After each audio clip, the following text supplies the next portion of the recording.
مرحبا وأهلا وسهلا. أنا اسمي أيرلين and welcome to yet another video where I get into the Arabic culture. Today I want to talk about الاختلافات الثقافية تجذب. Small things that I only think Arabs do. I don't think that they themselves know that this is a little bit unusual for other countries, but I truly notice them and I find them so cute and funny. هاي 10 شغلات بس العربي يسوها. Okay, let's go. يلا.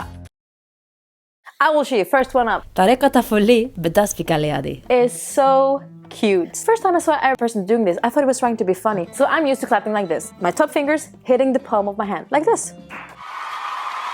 And when we clap with the kids, we often do this. Clapping with a whole hand at a time. But I often see the Arabs do this. Number 2.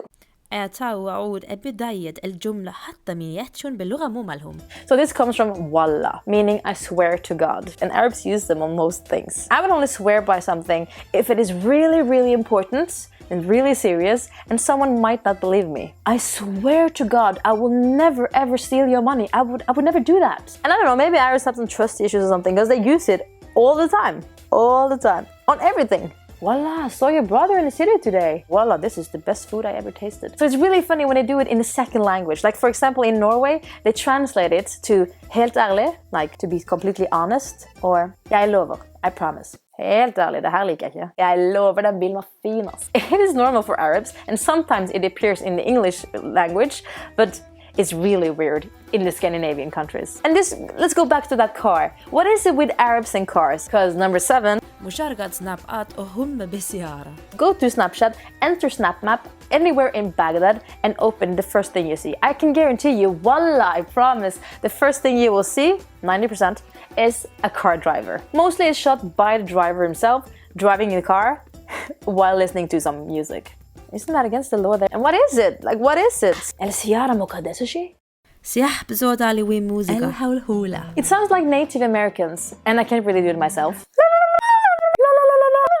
I can't do it. This is a common way to yell if you're being cheerful. Like for example, when we do a woohoo, whoop whoop, yeah, while watching shows or at a concert or in the end of a birthday song. It seems like it's often done by holding a hand on the top of your mouth, which I guess is to look a little bit more pretty when you do it. And the most funny thing I ever experienced with this was at the Arabic party. You know how DJs often have those honk sound, you know, they give this sound? So at this party, the DJ had the Arabic screaming button. So when he pressed this, you hear the sound, la la la la la, like this. That's so cool. It's epic. Let's go on to number 5. طريقة مميزة بتعبير عن التشجيع. So for example, when you're at a party and your shy friend finally hits the dance floor and you want to give him a little ego boost, so you try to like cheer him up, then you used to yell this. Hella, hella, hella. I don't know what they say. Hella, ella, Allah, hella. I think it's hella, hella, hella, hella. Since I'm a dancer, I find it interesting that they yell it on the odd number beat in the music. Because we often clap on the second number beat in the music. This can be a rhythmical challenge for people that are not into dancing or music. Let me demonstrate. So we would clap 1, 2, 3, 4, 5, 6, 7, 8. And they yell, hella, hella, hella, hella. Yeah? So it's not in the same place. Okay, so since we are at a party right now, let's go into how to snap like a real Arab. تقليل الشكل المسدس مع الطقطقة الزابلة. It's like, I don't know. I can't do it. But it's so cool. Can anyone teach me this? I've mostly seen men doing it. I imagine like young children running around, like boys playing, like shooting gunfights. I don't like to make stereotypes out of gender, but yeah, actually I did a lot of gunfight myself when I was a kid. بنحيتي بتوب صوت نازي بنحيتي مكالمة تلفونية. I don't know if all Arabs do this or all Iraqis do this, but I've seen this in many of my friends. It's like this. They talk on the phone and they have a normal voice. Ah, masal khair. And it's like they try to symbolize that this conversation is now going to an end by lowering their voice and talking more slow. It's like they get suddenly really tired and about to fall asleep. I find this highly amusing. Okay, let's do number 8. الحرش باليدين. Italians do it a lot and Arabs, they do it even more. Even this one. Actually, the Italians are like often here, like trying to hide it. And the Arabic people are really showing it. That's the difference, I think. Number 9 9 أكلها بشمس. I mock my friends for this. First time I saw it, they bought this bag. So I thought they had bought a bird and were going to feed it with the seeds. I was like, only birds eat that. But no, it was their snacks.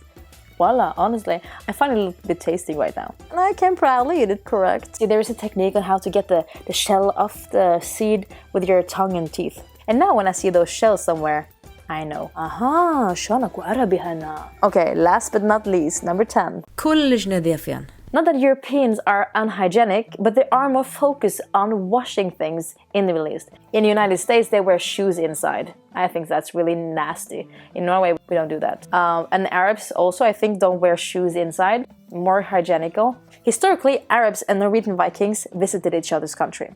And the Arabs documented how they saw the Vikings as seeing the women as equal to men, like letting them go into war or being chief in the villages, but also how filthy the Vikings were and how they washed themselves with filthy water. I noticed some interesting facts on this from our days. Like, for example, Western people wash their hands before eating, but Arabic people wash themselves before and after.